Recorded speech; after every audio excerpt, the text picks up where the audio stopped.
When my cousin and I were in our early 20s, we used to go on camping trips all over Colorado. It was kind of our thing. Whenever we both had a few days off during the week, we'd pack up and head out into the wilderness to avoid the crowds. This particular trip happened when I was 22 and was 23. We decided to camp in forest. It was my first time going there, but had been before. I trusted him completely. He was the Eagle Scout, the outdoors expert, the one who always knew what he was doing. I just along. We parked near a quiet picnic area and started hiking into the woods. The deeper we went, the quieter everything became. After about 15 minutes, we found a clearing that felt perfect, wide enough for 2 tents, a fire pit, and our gear. We dropped our bags and got to work, set up his tent in what felt like seconds, while I struggled like always, fumbling with poles and stakes. By the time I finished, he had already started arranging stones in a circle for the fire. We gathered wood, broke branches, and used a fire starter he brought along. Within minutes, we had a solid fire going. The sun was beginning to dip below the trees, casting long shadows across the clearing. Then came the best part, food. Pulled out steaks and burger patties like we were at a backyard barbecue instead of the middle of the forest. He cooked everything perfectly over the fire like always. We had beers, played classic rock through a small speaker, and just sat there enjoying the moment. There's something about being out in the wilderness at night. No city noise, no distractions. Just firelight, music, and the trees around you. It felt peaceful. Too peaceful. After we ate, we set up a small folding table and started playing card games. Eventually, we switched to Uno, laughing and over dumb rules like always. That's when it happened. We both heard it at the same time. At first it was faint, but unmistakable. Footsteps. Slow, deliberate. And then humming. I immediately paused the music. The clearing fell silent except for the crackling fire. We listened. The sound was coming from somewhere beyond the trees, just outside the reach of the firelight. It wasn't an animal, it was human. Someone walking, humming to themselves in the middle of the woods at night. Told me to grab the flashlight. I fumbled through our bags, but by the time I turned it on and pointed it toward the trees, the sound had stopped. Gone. Just like that. I asked him if we should be worried. He hesitated, something I'd never seen him do before, and said, "That's not normal." That answer alone made my stomach drop. We tried to brush it off and went back to playing cards, but neither of us could focus. We kept glancing into the darkness, expecting something to step out. Then, without warnings, a large stick came flying out of the woods and landed hard in the middle of our campsite. Not dropped. Thrown. We both jumped to our feet.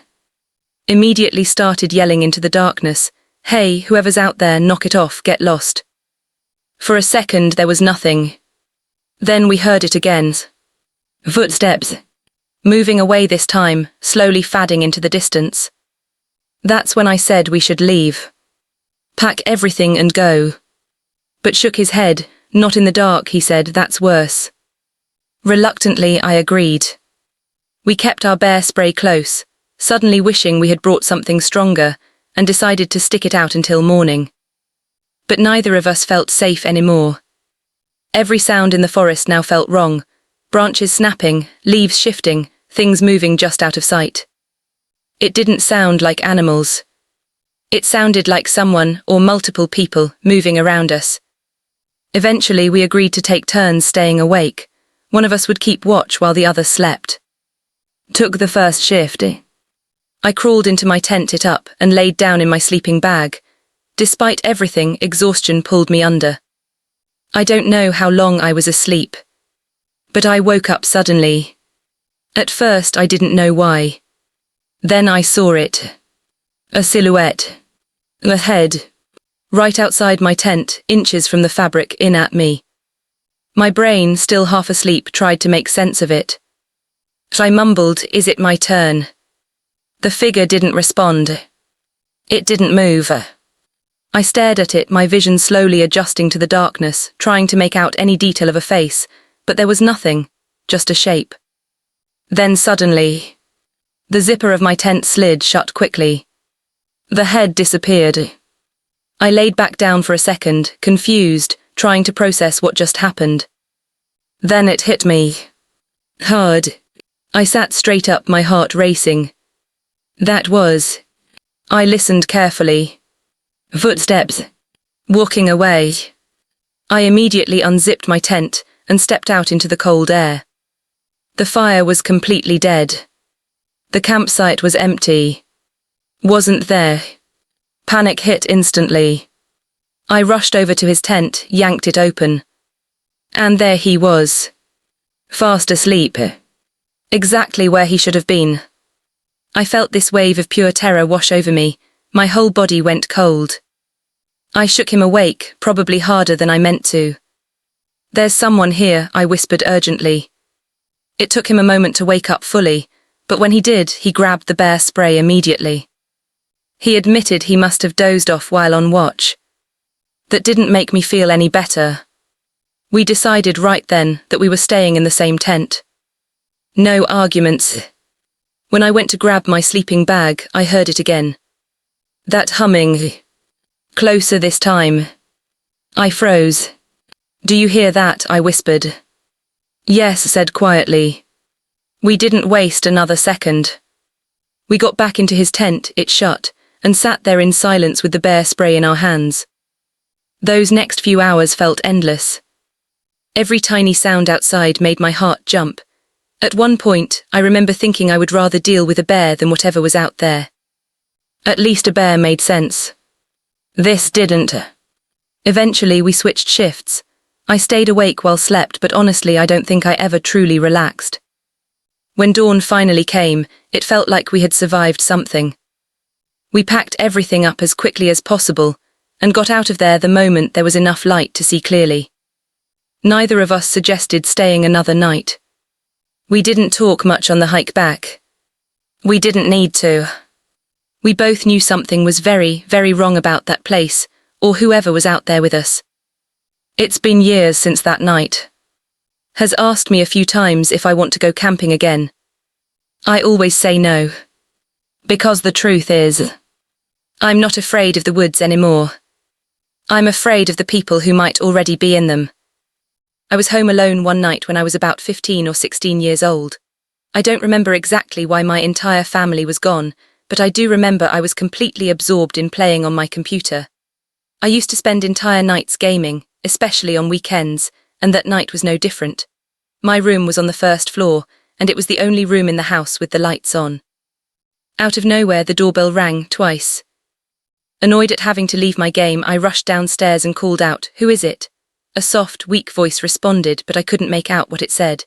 It sounded like an older woman. I opened the main door but kept the storm door closed. Standing there was an elderly woman with a wide smile on her face, her hands hidden behind her back. I asked if she needed help. She said she needed to use a phone and asked if she could come inside. That immediately made me uncomfortable. I had always been taught never to let strangers into the house, no matter who they were. Still, I felt awkward turning away an old woman. Trying to be polite, I told her there was a library a few blocks away where she could use a phone, even though I knew it was probably closed at that hour. I was just trying to get her to leave. She kept smiling, but her tone suddenly shifted. She said, "That's very rude, turning away an old lady asking for help." That didn't sit right with me. I told her it was a house rule. My parents didn't allow strangers inside. As I slowly closed the door, she didn't move. She just stood there, smiling. But now that smile felt different, unnerving, almost threatening. A few minutes after I went back to my room, the doorbell rang again. There was no way I was it this time. Something about her felt off from the start. I tried to convince myself maybe she was just confused or not mentally well, but I wasn't going to take any chances. Then I heard it, a faint tapping sound at my window. It was metallic, like something hard lightly hitting the glass.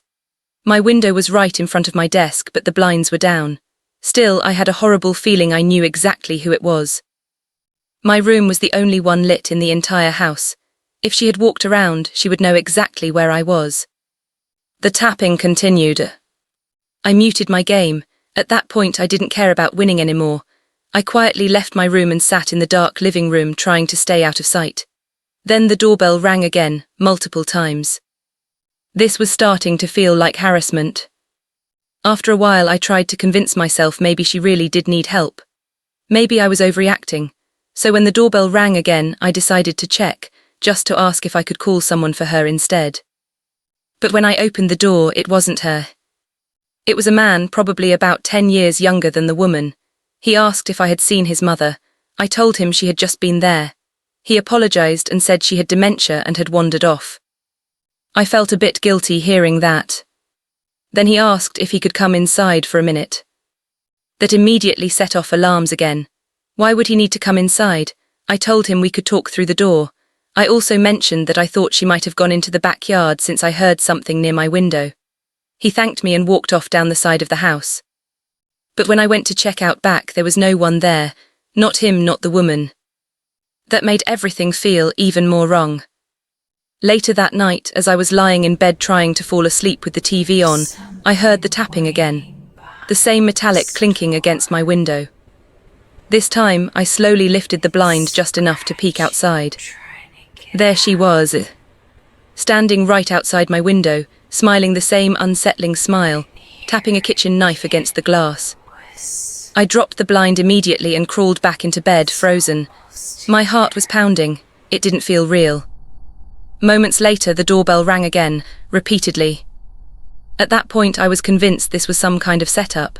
I ignored everything and stayed in bed, too scared to move. Eventually, it all stopped. The next morning, I told my dad everything. He said I did the right thing by not opening the door. Everyone agreed it sounded like a coordinated attempt, possibly a robbery or worse. Maybe the woman really did have dementia. Maybe the man really was her son. But the way everything played out felt far too deliberate. To this day, I believe I avoided something serious by trusting my instincts. Another incident happened when I was in 4th grade. It was the last day of school, and I was waiting outside with my teacher for my mom to pick me up. My friend and I had plans to hang out afterward. As I stood there scanning the crowd, a man approached me calling my name. He introduced himself as uncle and said he was there to pick me up. I told my teacher and she asked where he was. I pointed him out and he waved. She let me go with him. Looking back, that still shocks me. As we walked, I noticed wasn't with him. He quickly explained that was already at home. I didn't question it out loud, but something felt off. We got into his car and drove. It felt like a long time, longer than it should have been for such a small town. I didn't recognize the area at all. When we got to his house, it looked normal from the outside. But inside it was dark. All the curtains were closed and the only light came from a dim lamp. I asked where was. The man seemed nervous and said he was downstairs playing video games. Then he told me to wait and disappeared into another room, heading down to the basement. That's when panic hit me. I went to the front door and tried to open it. It was locked. I rushed to the kitchen and found a wall phone. I picked it up, dialed 911 and whispered, "Please come to this house. I've been kidnapped." Then I hid the phone under a towel, still connected. I returned to where I had been just as he came back upstairs.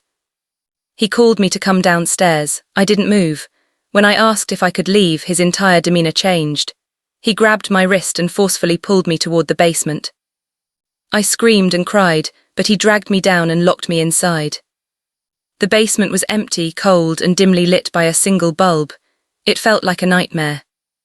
After what felt like forever, I heard banging upstairs, loud, aggressive knocking. Then voices. Police. They broke in and rescued me. If I hadn't called when I did, I don't know what would have happened. Years later, at a New Year's party at a friend's house, something strange happened again. Late into the night, after most people had left, only a few of us remained. That's when we started hearing a creaking noise. At first, we brushed it off as house sounds, but it kept happening. Eventually, we traced it to the basement. Reluctantly, we went down to check. After searching the area, I noticed a rocking chair. I sat in it and started rocking. It made the exact same sound we had been hearing. But the moment I stood up, we both realized something unsettling. No one had been down there before us. And yet, the chair had clearly been moving. We didn't stick around to figure it out. We ran upstairs and locked the basement door. That chair had belonged to his grandmother, who had passed away years earlier.